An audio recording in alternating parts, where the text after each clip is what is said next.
আমরা 5 ভাই 3 বোন। 2015 সালে আমার আব্বা ইন্তেকাল করছে। 43 বছর বাবা এক মসজিদে ইমামতি করছে, প্রাইমারি স্কুলে মাস্টারি করছে। 5 ভাইকেই বাবা মাদ্রাসায় পড়াইছে। আমার আব্বা থাকতেই আমরা 5 ভাই আল্লাহর দয়া আল্লাহ করছেন আলেম হইছে। বাবার ইন্তেকালের সময় আব্বা ঘরে স্বাভাবিক ঘরে মারা গেছে। আমার আব্বার যে সময় শ্বাস টানতেছে, আমরা ভাই বোন সবাই ছিলাম, আমাদের ছেলে মেয়েরাও ছিল, না আব্বার নাতি নাতনি সব মিলাইয়া আমরা প্রায় 25 জন ভাই বোন নাতি নাতনি মিলে আল্লাহর কোরআন পড়তেছিলাম। এই সময় আমার আব্বা ইন্তেকাল করছে। আমার মা কাঁদতেছিলেন। আমি মারে জড়াইয়া ধরে বলছিলাম, মা আপনি কাইদেন। একটু পরে আব্বারে যখন খবরে ফেরেশতা বলবে মান রব্বুক, আমার আব্বা বলবে ফেরেশতা 25 জন বংশধর যেই রবের কোরআন পড়া রাইখা আসছি, আমি সেই রব চিনব না? বললি কি ফেরেশতা? রব চিনব না কেন? রব চিনব না কেন? এই জন্য দোস্ত আমার, বন্ধু আমার, দিন শিখেন, আখিরাতকে বুঝেন, আল্লাহকে রাজি করে বলেন ইনশাআল্লাহ, বলেন ইনশাআল্লাহ। এবার শুধু তরজমাটা শুনাই, তাইলে কথা শেষ। আল্লাহ তাআলা বলেন ওয়ালিকুল্লি উম্মাতিন জাআলনা মানসাকান, সর্বযুগে সর্বকালে আমি আল্লাহ প্রত্যেক জাতি গোষ্ঠীর জন্য ইবাদত, কুরবানি, হজ, আমার বন্দিগি নির্ধারণ করেছি। অর্থাৎ ইবাদতের হুকুমবিহীন কোন জাতি গোষ্ঠী ছিল না। তাইলে মানুষ মাত্রই আল্লাহর ইবাদত করবে, এটা আল্লাহ তাআলার চাওয়া। এই জন্য সর্বযুগে সর্বকালে আল্লাহ তাআলা মানুষের জন্য, বান্দার জন্য ইবাদত দিয়েছেন। কি দিয়েছেন? ইবাদত, ইবাদত দিয়েছেন। মানসাকান অর্থ কুরবানি, মানসাকান অর্থ হজ, মানসাকান অর্থ ইবাদত। আল্লাহ বলেন আমি প্রত্যেক জাতির জন্য কুরবানির বিধান রেখেছি, অথবা তরজমা হলো প্রত্যেক জাতির জন্য হজ্জের বিধান রেখেছি, অথবা প্রত্যেক জাতির জন্য আমি আল্লাহ নির্ধারিত কিছু না কিছু ইবাদত রেখেছি। আল্লাহ তাআলা বলেন প্রত্যেক জাতি গোষ্ঠীর জন্য আমি কেন ইবাদত দিলাম, কেন কুরবানির বিধান দিলাম, কেন হজ্জের বিধান দিলাম? লিয়াযকুরুসমাল্লাহ, আমার প্রতিটা বান্দা যেন আমি আল্লাহর নাম তার জবানে উচ্চারণ করে। এই জন্য তাহলে আমার বান্দা মাত্রই, আমি যারে বানাইছি আমি তার কাছে চাই তার জবান দিয়ে আমার নাম উচ্চারণ করে। লিয়াযকুরুসমাল্লাহ, সে যেন আমি আল্লাহর নাম জিকির করে। তাইলে আমাদের সৃষ্টির সার্থকতা, আমাদের জন্মের সার্থকতা আমাদের জবানে আমাদের রবের নাম উচ্চারণ। এই জন্য ভাইয়া যেই জিহ্বা আল্লাহর নাম নেয় না, তো ওই জিহ্বা কি কথা বললো? আর আল্লাহর কোরআন যে জবান করতে পারে না, আল্লাহর জিকির যেই জবান করে না, নামাজের তাসবিহগুলো যেই জবান পড়ে না, হায় হায়, তো সেই জবান আর বললো কি? দুনিয়ার বাকি কথাগুলো না বললেও চলতো। এই দুনিয়া ভোগ করা যাইতো। তারা বাস্তবিকে বোবা, মানে কথা কইতারে না। আপনি বলেন তো, তারা দুনিয়া ভোগ করে না তো? তাইলে বোবা মানুষে বিয়ে করতে পারে না, বোবা মানুষের বাচ্চা কাচ্চা হয়নি, বোবা মানুষে বিল্ডিং করতে পারে না, বোবা মানুষে বাজার সদাই করতে পারে না, বোবা মানুষে ভাত মাছ খাইতে পারে না। তো দুনিয়া কোনটা তার অসুবিধা হয়েছে? বলেন না কেন শাকের ভাই, কি সমস্যা হয়েছে তার? কোনো অসুবিধা হয়েছে তার? তাইলে বন্ধু, দুনিয়া তো বোবা মানুষও ভোগ করতে পারে। তাইলে এই জবান কথা বলার সার্থকতা কি? কথা বলার সার্থকতা হলো রবের নাম।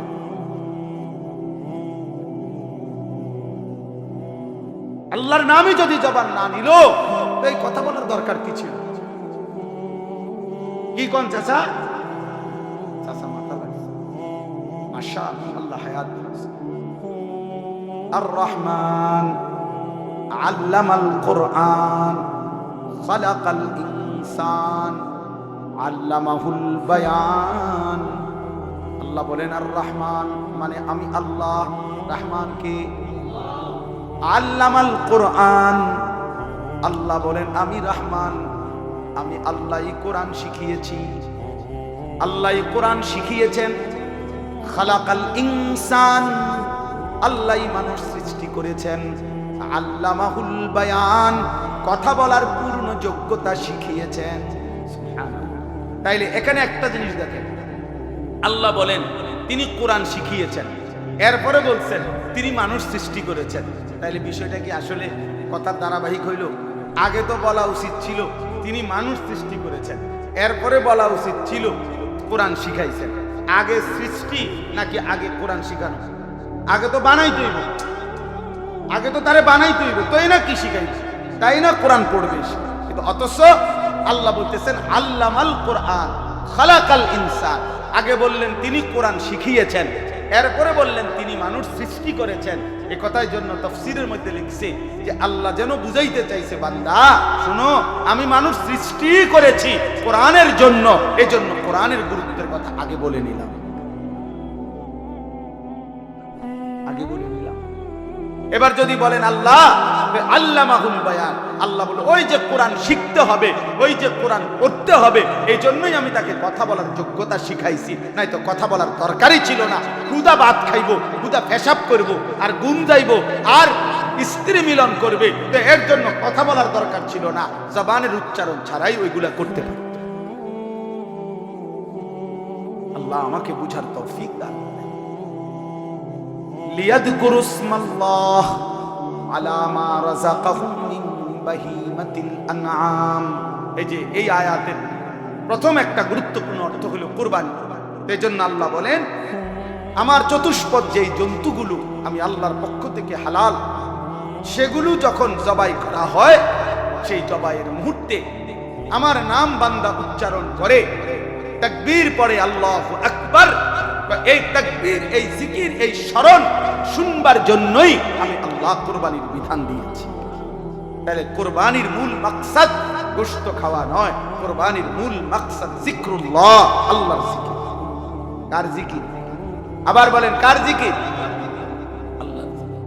এজন্য আল্লাহ বলেছে ওয়াযকুরুল্লাহ ফি আইয়ামিন মা'দুদাত, কুরবানির এই দিনগুলোতে তোমরা আল্লাহর জিকির করো। ওয়াযকুরু ইসমাল্লাহি ফি আইয়ামিন মা'লুমাত, জিলহজের 10 দিনের এই দিনগুলোতে তোমরা আল্লাহর জিকির করো। এজন্য হজ্জের মধ্যে বান্দার জবান দিয়া বেশি থেকে বেশি আল্লাহর নাম উচ্চারিত হয়।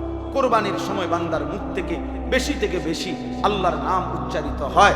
এজন্য তাশরিক, তাকবীরে তাশরিক, এই 5 দিন টানা বান্দা আল্লাহর রবে, আল্লাহর নামে, আল্লাহর জিকিরে জমিন আলোড়িত করে দেয়, বুলন্দ করে দেয়।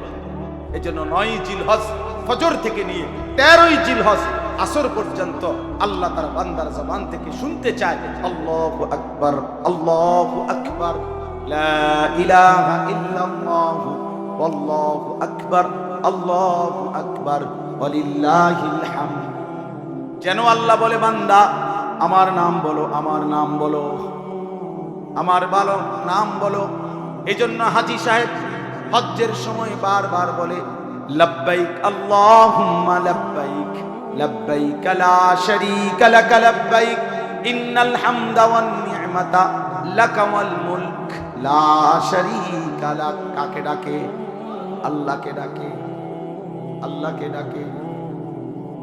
ফা ইলাহুকুম ইলাহুন ওয়াহিদ, অতএব তোমাদের ইলাহ কেবলই একজন। কয়জন? কে তিনি? ফালাহু আসলিমু, আল্লাহ বলেন অতএব তোমরা সকলেই সেই আল্লাহর প্রতি নিজেকে সমর্পণ করো। কার প্রতি? ওয়াবাশশিরিল মুখবিতিন, আল্লাহ বলে বন্ধু আমার, নবী আমার, আমার অনুগত বান্দা যারা, তাদের প্রত্যেককেই আপনি জান্নাতের সুসংবাদ দিয়ে দেন। এবারে যদি বলেন আল্লাহ আপনার অনুগত বান্দা কারা? আল্লাহ বলেন আল্লাযীনা ইযা যুকিরাল্লাহু ওয়াজিলাত কুলুবুহুম, আমি আল্লাহর জিকির যখন হয়, আমার নাম যখন উচ্চারিত হয়, যাদের অন্তর আমি আল্লাহর ভয়ে কাঁপতে থাকে, তাদের জন্য জান্নাতের সুসংবাদ। ওয়াসসাবিরিনা আলা মা আসাবাহুম, যেই কোনো বিপদ মুসিবত, দুঃখ, পেরেশানি, অস্থিরতা, রোগ, শোক, যেই কোনো রকমের ঘাটতি কমতি, যেই কোনো পেরেশানিতে আমার যে বান্দা আমি আল্লাহর উপরে সবর করে ধৈর্য ধরে, তাদের জন্য জান্নাতের সুসংবাদ। ওয়াল মুকিমিস সালাহ, 5 ওয়াক্ত নামাজ যে আদায় করে তার জন্য জান্নাতের সুসংবাদ। ওয়া মিম্মা রাযাকনাহুম ইউনফিকুন, আমি আল্লাহর দেওয়া রিজিক থেকে, সম্পদ থেকে যে আমি আল্লাহর পথে ব্যয় করে, খরচ করে, তার জন্য জান্নাতের সুসংবাদ। যে যাকাত দেয়, সাদকাতুল ফিতর আদায় করে, হজ আদায় করে, কুরবানি আদায় করে, দান সাদাকা করে, আল্লাহ বলেন এমন সম্পদ ব্যয়কারী, আমার হুকুমের উপরে যারা খরচ করে, তাদের জন্য জান্নাতের সুসংবাদ। বলেন আলহামদুলিল্লাহ। আল্লাহ তাআলা এই গুণগুলো আমাদের মধ্যে দান করেন। আমরা যেন নামাজি হই, আমরা যেন ধৈর্যশীল হই, আমরা যেন আল্লাহর জিকির করি, আমরা যেন নিজেদের সম্পদ আল্লাহর পথে খরচ করি। আল্লাহ তৌফিক দেন। আজকের এই মাহফিল আল্লাহ তাআলা কবুল করেন। নওজোয়ান ছেলেরা, বাপ, অনুরোধ করলাম ভাইয়া নামাজ পড়ো, আবার শুরু করো জিন্দেগি। হিম্মত করলে পারবা ইনশাআল্লাহ। তুমি পারবা না তো বুড়ানি পারবে, তুমি পারবা না তো বাচ্চানি পারবে, পারলে তো তুমিই পারবে। ঠিক আছে না ইনশাআল্লাহ? শক্তি সামর্থ্য যারা আছে জওয়ান, সেই তো পারবে। এক সাহাবীকে আবু বকর সিদ্দিক রাদিয়াল্লাহু তাআলা আনহু 16 বছর বয়সী যায়েদ ইবনে সাবিত একজন সাহাবীকে ওনার খেলাফত আমলে উনি বলছিলেন, আবু বকর সিদ্দিক রাদিয়াল্লাহু তাআলা আনহু, যে তোমাকে পুরা কোরআন 30 পারা একত্র করা, এই লক্ষ্যের চাইতে বেশি সাহাবীর কাছে তখন নবীজির জামানায় কোরআন শরীফ লিখিত ছিল খণ্ড খণ্ড, মানে কারো কাছে 10 আয়াত, কারো কাছে 20 আয়াত, কারো কাছে একটা সূরা, মানে কারো কাছে একসাথে 30 পারা কোরআন লিখিত ছিল না একসাথে। তো আবু বকর সিদ্দিক রাদিয়াল্লাহু তাআলা নূর জামানায় সিদ্ধান্ত হয়েছে যে পুরা কোরআন একসাথে করবে, 30 পারা জমা করবে। এখন এই লক্ষর চাইতে বেশি সাহাবী, প্রত্যেকের কাছে যার কাছে যে দূর আছে সব একসাথ করা, প্রত্যেকটার পূর্বাপর যাচাই বাছাই করা, এগুলা বড় বিশিষ্ট সাহাবীদের থেকে আবার মুখস্থ থেকে মিলাইয়া নেওয়া, আবার এগুলাকে সিরিয়াল ধারাবাহিকতা ঠিক করা, এটা একটা বিশাল বড় প্রকল্প ছিল, কাজ ছিল, আল্লাহর কোরআনের সংকলন প্রথম কাজ। তখন এত বড় প্রকল্প এই সর্বপ্রথম করবে, এই কামটা দায়িত্বশীল প্রধানকে কারে দিবে? তা আবু বকর সিদ্দিক রাদিয়াল্লাহু তাআলা আনহু, যার নাম প্রস্তাব করছে, ওনার বয়স ছিল মাত্র 16 বছর। যায়েদ ইবনে সাবিত, উনি আরে ডাক দিছে, ডাক দিয়ে বলছে তোমারে এই কামটা দিতাম চাই, তুমি পারবে না? উনি কি বলছে জানেন? ছেলেরা শোনো বাপ, উনি বলছে আমিরুল মুমিনিন, আপনি যদি বলেন এই যে পাহাড়টা, এই সামনে যে পাহাড় আছে, এটা যদি কাইটা আরেকখানে স্তূপ দিতে, আমি তো এইটাও পারবো। যুবক পারবে না তো কে পারবে? নওজোয়ান করবে না তো কে করবে? রাত দিন বরাবর করে বললাম না। এবং ঠিকই উনি দিবান নিশি মেহনত করে এত বড় আজিম শান খেদমত তিনি তৈরি করে দিয়েছেন। এজন্য পারলে কে পারবে? যুবক ইনশাআল্লাহ। আল্লাহ আমাদের নওজোয়ানদেরকে তৌফিক দান করেন, আল্লাহ আমাদের যুবকদেরকে জাগিয়ে দেন আগামী পৃথিবীর জন্য, ইসলামের জন্য।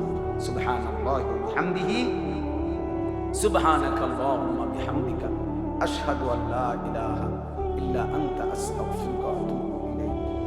আলহামদুলিল্লাহ।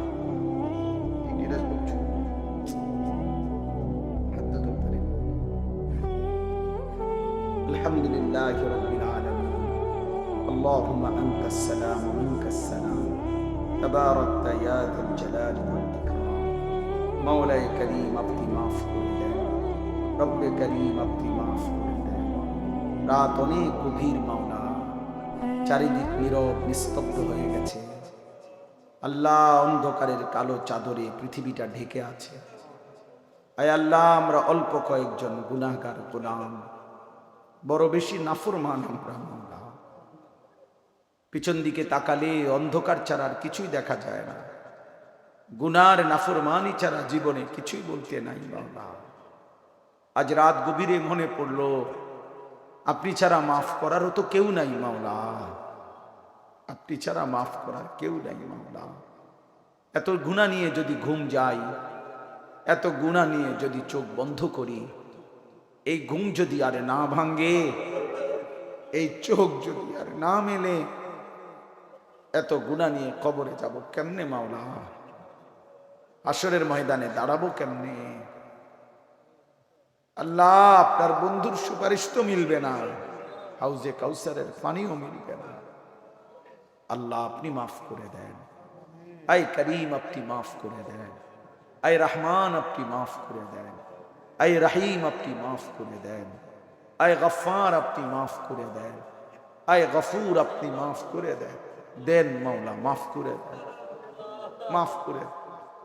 আল্লাহ, আমার এই ছেলেগুলোকে মাফ করে দেন, আমাদের এই সন্তানদেরকে মাফ করে দেন, আমাদের এই কিশোর যুবক ছেলেগুলোকে মাফ করে দেন। ওরা বুঝে নাই মাওলা, ওরা বুঝে নাই মাওলা, ওরা বুঝে নাই মাওলা। ওরা অনেক দিন হয় সেজদা দেয় নাই, আজ থেকে দেবে মাওলা। আপনি তৌফিক দেন, আপনি দিল বদলায়া দেন, আপনি দিল বদলায়া দেন, আপনি দিল বদলায়া দেন। ওমরের দিল তো আপনি বদলে দিয়েছেন, ফলে ওমর তো সাহাবা হয়ে গেছে। আল্লাহ, এই ছেলেগুলোর বাবা মা তো মুসলমান মাওলা, আপনি ছেলেদেরকে বদলে দেন, আপনি ছেলেদেরকে বদলে দেন। আমার বাবা চাচা বয়স্ক মুরব্বী যে কয়েকজন, ইনাদেরকে আরো বেশি নেক আমলের তৌফিক দেন, আখিরাতের পুঁজি বাড়াইবার তৌফিক দেন। আল্লাহ, দ্বীনকে মানার তৌফিক দেন। আমার পর্দার আড়ালের মা বোনদেরকে আবেদা সালেহা মা ফাতেমা রাবেয়া বসরিয়ার মতো বানিয়ে দেন মাওলা। ছোট্ট মাসুম বাচ্চাদেরকেও কবুল করে নেন। সমস্ত কবরবাসীদেরকে মাফ করে দেন, মাফ করে দেন। কিয়ামত পর্যন্ত কবরের আযাব মাফ করে দেন মাওলা। আল্লাহ, আমার প্রবাসী ভাইরা প্রবাসের জমিন থেকে দোয়া চেয়েছে, বড় ভালোবেসে মাহফিলের ইন্তজামে সহযোগিতা করেছে। আল্লাহ, একটা মানুষকে আল্লাহ প্রবাসে কষ্ট দিয়েন না, বিদেশের জমিনে কষ্ট দিয়েন না। আল্লাহ, মাথার ঘাম পায়ে ফেলে যেই প্রবাসী পয়সা রোজগার করে তার বিবি বাচ্চারে নাফরমান বানায়েন না, তার বিবি বাচ্চারে চরিত্রহীন বানায়েন না। আল্লাহ, আল্লাহ আমাদের প্রত্যেকের বিবি বাচ্চাকে নেককার বানায়া দেন। নাফরমান বিবি বাচ্চা দিয়েন না, বেহায়া বিবি বাচ্চা দিয়েন না। আল্লাহ, আপনার নাফরমান সন্তান দিয়েন না মাওলা। আল্লাহ, আল্লাহ, আয় আল্লাহ, আপনি কবুল করে নেন। আপনি ঈমান আমল দান করেন, ইজ্জত আফিয়ত দান করেন, তাকওয়া তহারত দান করেন, হিম্মত ইস্তেকামত দান করেন, সেজদাওয়ালা কপাল দান করেন, কাঁদনেওয়ালা চোখ বানিয়ে দেন, জিকিরওয়ালা জবান বানিয়ে দেন, মোহব্বতওয়ালা দিল বানিয়ে দেন, সুন্নতওয়ালা বন্দিগিওয়ালা জীবন বানিয়ে দেন। আল্লাহ, আপনার গোলামির হক আদায় করার তৌফিক দান করেন। আল্লাহ, আপনার গোলামির হক আদায়ের তৌফিক দেন। আগামী জীবন সুন্দর করে দেন, আগামী হায়াত সুন্দর করে দেন, জীবনটা কাজে লাগাবার তৌফিক দান করেন। আল্লাহ, এই মুহূর্তে আপনার ঘরের চারদিকে লাখো হাজী সাহেবান তাওয়াফ করতেছে, চোখের পানি ফেলতেছে মাওলা। আল্লাহ, আমরাও যেতে চাই মাওলা, আপনি তৌফিক দান করেন। যারা পৌঁছে গেছে তাদেরকে কবুল করে নেন, যারা যেতে চাচ্ছে তাদেরকে সুস্থতার সাথে যাওয়ার তৌফিক দান করেন। আল্লাহ, এই মজমাতে যত পুরুষ বসে আছে, পর্দার আড়ালের যত মা বোন বসে আছে, আল্লাহ প্রত্যেককে আপনি আপনার ঘর জিয়ারতের তৌফিক দান করেন, মদিনার বন্ধুর রওজা দেখবার তৌফিক দান করেন। আল্লাহ, কালো গিলাফ দেখতে চাই মাওলা, সবুজ গম্বুজ দেখতে চাই মাওলা। আপনি তৌফিক দিয়েন, আপনি তৌফিক দিয়েন। আমার দেশকে নিরাপদ করে দেন, আমার দেশকে নিরাপদ করে দেন। আয় আল্লাহ, প্রতিটা অসুস্থ বাবা ভাইকে মা বোনকে সুস্থতার হায়াত দান করেন, রিজিকে কামাইতে হালাল বরকত দান করেন, প্রত্যেকের রুচিতে রোজগারে বরকত দান করেন। আল্লাহ, যার যত নেক মাকসাদ আছে পূরণ করে দেন, অভাব দূর করে দেন, ঋণ দূর করে দেন, হার মুসিবত পেরেশান